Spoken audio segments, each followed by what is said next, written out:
Udah ya, satu. Ngantuknya. Sholat sini Mbak, kau imam ya. Mbak kok pakai masker, Mbak? Corona. Kok corona ketawa sih? Mbak pakai doa kunut yang Mbak sana baru diajarin guru adik. Mbak, Ya udah. ya udah. Lah, nggak ada itu doa kunut, nggak boleh bid'ah. Orang di guru Ayo. boleh kok. Siapa yang bilang? Ya, guru ngaji. Nggak ada bid'ah itu. Ada. Nggak boleh bid'ah. Pakai doa Nggak kunut. boleh. Nggak mau tahu Mbak. Enggak, bid'ah. Dengerin aku dulu. Nanti kita nggak salat. Kau betul deh. Dia pun juga betul. Kalau kau masuk Imam Syafi'i, dia mazhab Hanafi. Makanya dia bilang Ya bid'ah. udah jawab betul. Gak ada yang salah. Nah, jadi intinya tuh gak ada yang salah. Mau tahu nggak penjelasannya? Mau lah. Mau. Ya udah, ini dia penjelasannya. Nah, bener banget tuh apa yang dibilang sama mereka. Kalau misalnya itu tuh nggak ada yang Jadi memang untuk kunut subuh ini, untuk kunut itu ada dua pendapat. Ada yang bilang sunnah, bid'ah, dan ada juga yang bilang makruh. 3 pendapat maksudnya guys.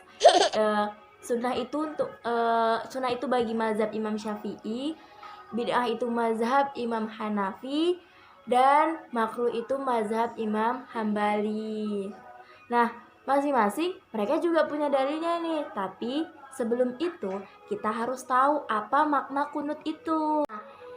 Definisi yang pertama, kunut itu Rasulullah SAW pernah bersabda, afdolus sholati tulul kunut, yang artinya sholat yang paling utama adalah yang paling lama berdirinya. Nah, pendapat yang kedua nih terdapat dalam Quran surah Al-Baqarah ayat 116, bunyinya ballahu ma fis samawati wal ard kullu lahu qanitun, yang artinya bahkan apa yang ada di miliknya,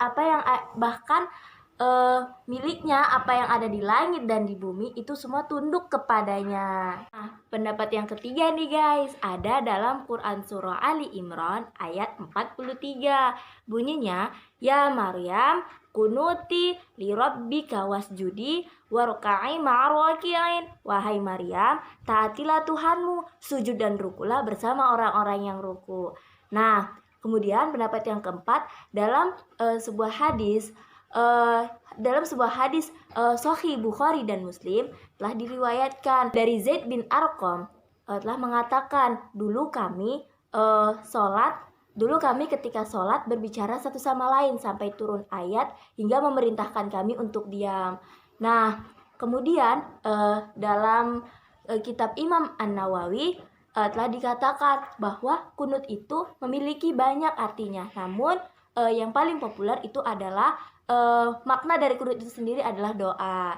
Nah, seperti itu. Kemudian dari beberapa penjelasan nih, dari 5 definisi yang udah aku jelasin, terdapat 5 juga definisi kunut. Yang pertama berdiri, yang kedua tunduk, dan yang ketiga taat, yang keempat diam, dan yang kelima itu doa. Dan yang kelima ini adalah pendapat yang paling banyak atau makna yang paling populer. Nah, menurut jumhur ulama, tabi'in, sahabat, dan imam-imam mujtahidin termasuk Imam Syafi'i, nah, menurut pendapat mereka bahwasannya kunut itu dianjurkan atau mustahab. Nah, pendapat ini telah diikuti oleh ulama-ulama salaf dan ulama-ulama sebelum mereka atau banyak bagian dari mereka. Nah, pendapat ini juga diikuti oleh sahabat-sahabat, yakni termasuk Abu Bakar As-Siddiq, Umar bin Khattab, Utsman bin Affan, Ali bin Abi Thalib, Ibnu Abbas, dan yang lainnya. Nah, bagi pendapat Imam Hanafiyah, Imam Hambali, kemudian Sufyan Ats-Tsauri telah mengatakan bahwa kunut itu tidak disyariatkan, dan pendapat ini juga diriwayatkan oleh Ibnu Abbas, Ibnu Umar, Ibnu Mas'ud, dan Abu Darda. Nah, menurut pendapat Imam Hanafiyah, mereka berpendapat bahwa kunut itu hukumnya bid'ah. Namun menurut pendapat Hanabila atau Imam Hambali, kunut itu hukumnya makruh. Dalilnya apa? Kalau yang dalil kontra, mereka berpegang pada dalil, yakni Ani bin Abbas annal kunuta fil sholati subhi bid'ah, yang artinya dari Ibnu Abbas bahwa kunut pada sholat subuh adalah bid'ah. Nah, kemudian ada satu dalil lagi bahwasanya Rasulullah Shallallahu Alaihi Wasallam dulu pernah melaksanakan kunut selama sebulan, yakni berupa untuk mendoakan keburukan kepada orang-orang Arab. Nah, lalu kemudian Rasulullah meninggalkannya seperti itu. Nah, kemudian bagi orang-orang yang pro nih, mereka berpendapat bahwa hadis tersebut, yang Rasulullah kemudian meninggalkannya, yang dimaksud meninggalkannya adalah bukan meninggalkan kunutnya, tetapi meninggalkan doa keburukan kepada orang-orang Arab tersebut.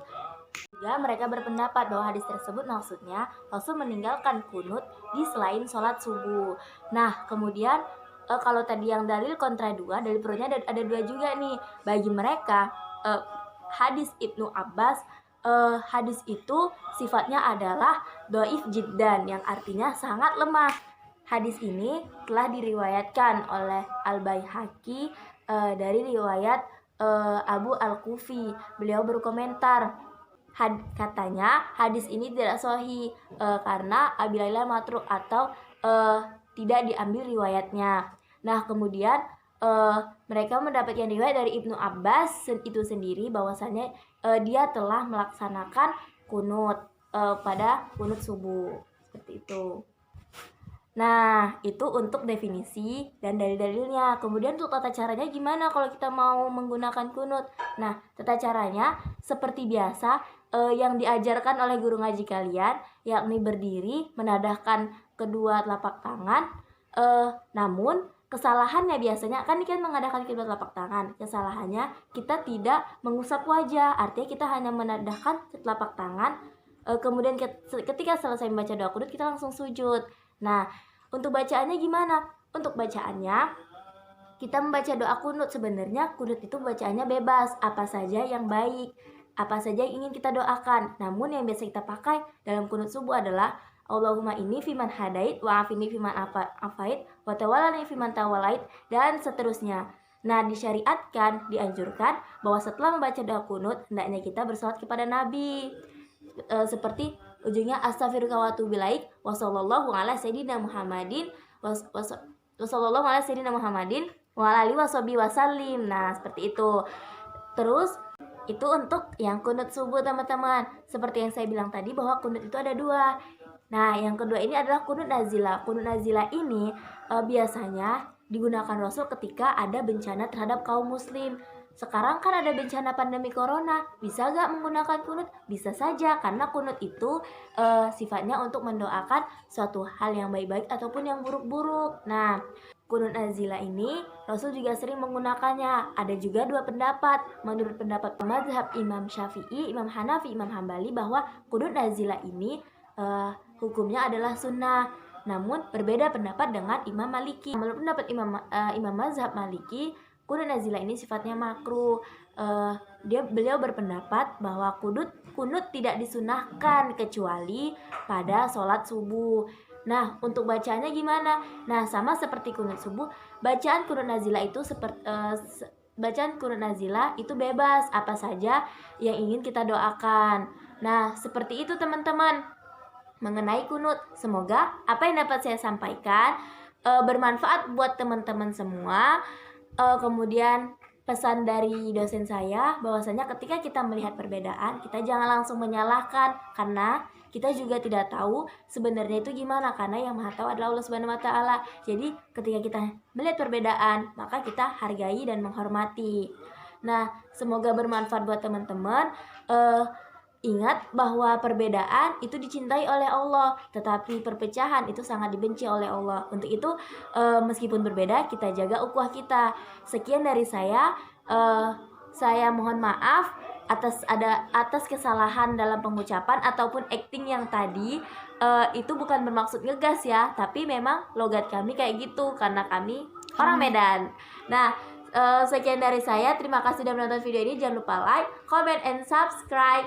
Assalamualaikum warahmatullahi wabarakatuh. Gitu penjelasannya, ngerti gak? Ngerti lah. Sip, dah yuk sholat. Sholat apa nih? Subuh lah, nanya lagi.